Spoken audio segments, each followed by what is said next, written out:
यांना म्हणता येईल का? अजिबात नाही. आणि समजा खरा साधू भेटला तर भगवंताची प्राप्ती आहे, पण खरा साधू ओळखण्याची दृष्टी सुद्धा आपली असली पाहिजे. कारण खरा साधू एवढा सहज ओळखला जाईल का?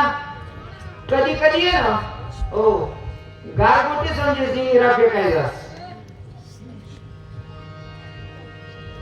काय हो मला माहिती सुद्धा ती का पाडा. खरा साधू आणि खरे संत जर भेटले तर भगवंताची प्राप्ती होते, पण खरे संत आणि खरे साधू पण आपल्याकडे ओळखले गेले पाहिजे. दोन्ही दिसती सारखे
नाही का?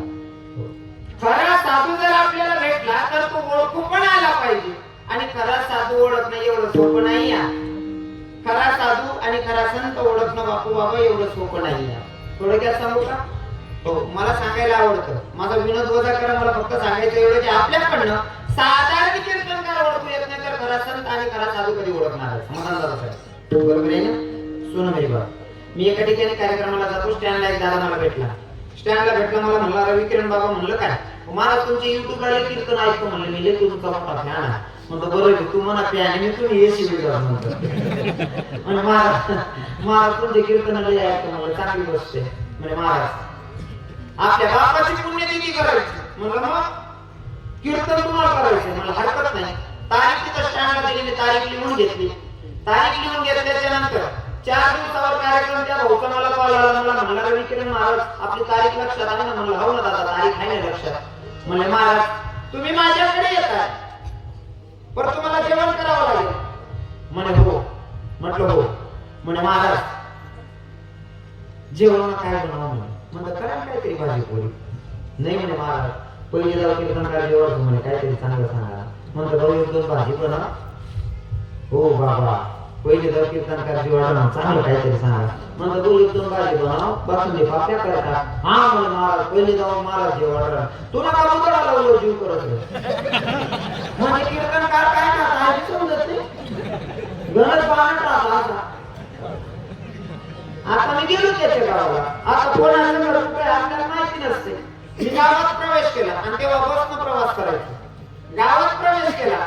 म्हटलं आता या माणसाचं घर कुठे कोणाला विचारावं, कोणाला तरी विचारावं असं विचारच करत होतो. तोपर्यंत उंच ओटाचं घर होतं आणि त्या ओटावर एक आजीमाई बसली होती. म्हणलं या आजीमाईला विचारत बुवा आमका नाव बोल नका आमका नाव व्यक्ती कुठे राहतो असं. मी त्या आजीकडे गेलो ना तोपर्यंत ती आजीने मला आवाज दिला ना भाऊ काय म्हणे. मला असं वाटलं म्हणताय आजीना पुण्यानेच तारीख दिली म्हणतात. मी जोडे जो ती आजी मला म्हणे भाऊ तू करम फुले इकच का म्हणे.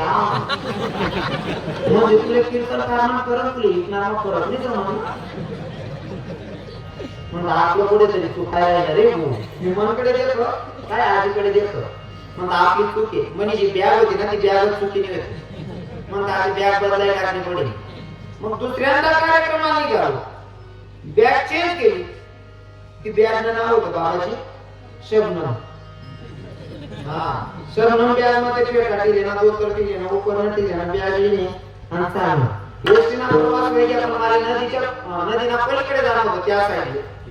आता नदी गेली, कोपरे कोपरे चालला, तू एक भाऊ म्हशीचे पाणी मारा म्हणजे बॅग नदीना कोपरा चालला, म्हशीचे पाणी मारा ना.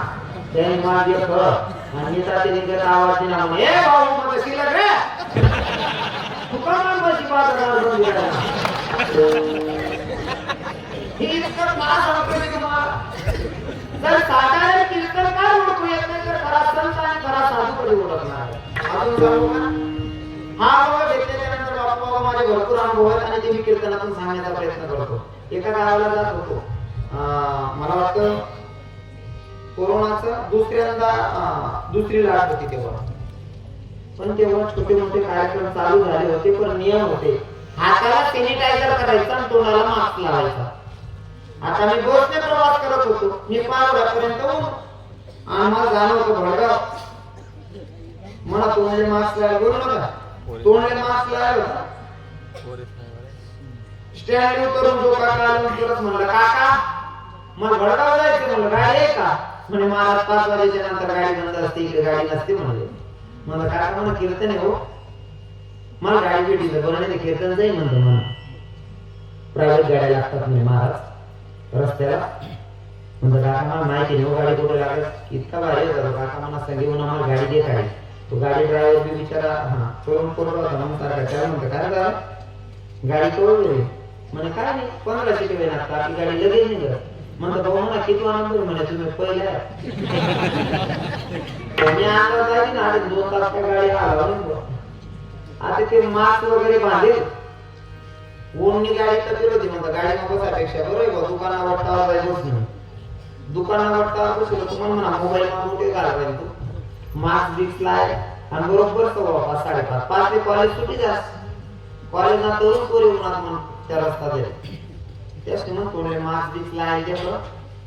आणि मी मास्क काय करू माहिती का एकच मास्क देणं आणि बाबा मी अहो पेटा म्हणा कायम रास सकाळी मागं वगैरे म्हणजे पेटा बांधलेस मी आणि जो पण टाइमच पेटा सोडत अहो पेटा मागला कापड काढायला आणि असं बांधायला राहायला मध्ये नाही गेलो मग ते मास्क जागा आहे कापड असं बांधलेलं होतं.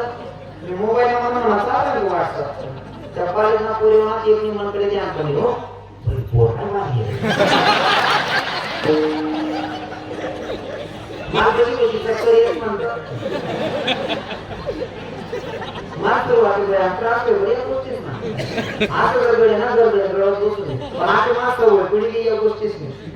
असा पाण्यात जर भेटला तर मी गाडी भेटत करून चालत असले फिराले पाण्यातच नाही हाल झाले कुठं वासना मग मला मास्क बांधलं ते राहिले हो काय पाहिजे पाहिजे करतो हा बरं आता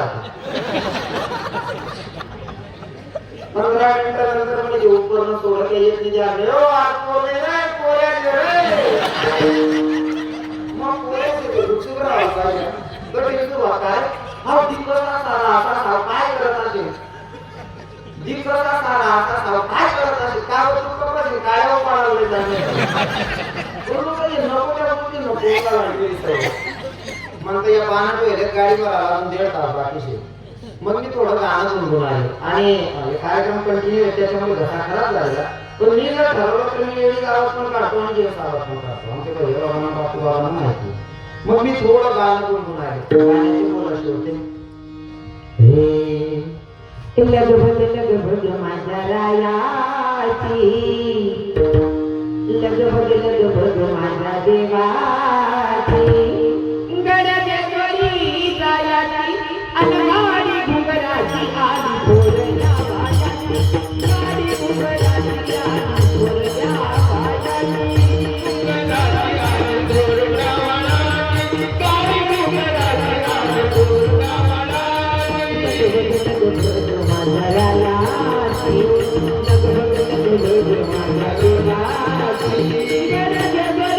गाडी बायाची गाडी घुंगराची आली थोरल्या बायाची गाडी घुंगराची आली थोरल्या बायाची गाडी घुंगराची गाडी चोरट्या बायाची गाडी घुंगराची गाडी चोरट्या बायाची आता बोलवत त्यानं मला एक म्हणे हो तो एक म्हणजे रामा तू कोण आहे म्हणे देखा बघा ते कशी कथा अंदाज लावतील मी म्हणतो या पागल वेळेस राहते अजून मी एक तास बाकी होता आपला काम मग मी दुसरं गाणं म्हटलं गवळण म्हटली पण ती वाटली सांगता की नाही बापू बाबा ती दुसरी पार्टी नाही गवळण नाही कोणती पार्टी नाही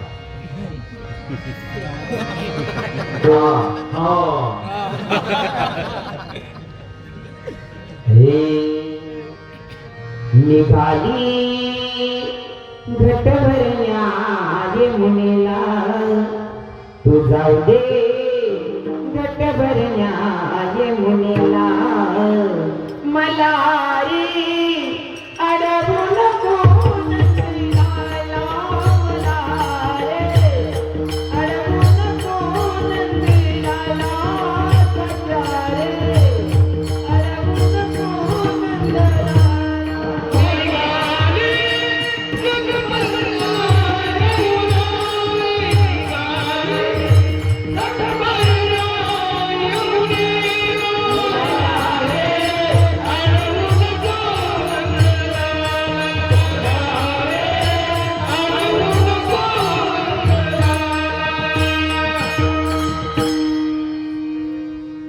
मी आई गवळण म्हणे एक पुऱ्या म्हणे हो हा गोंधळ बी नाही रे हा कसा ताण पार्टीला शिव कोणती पार्टी ना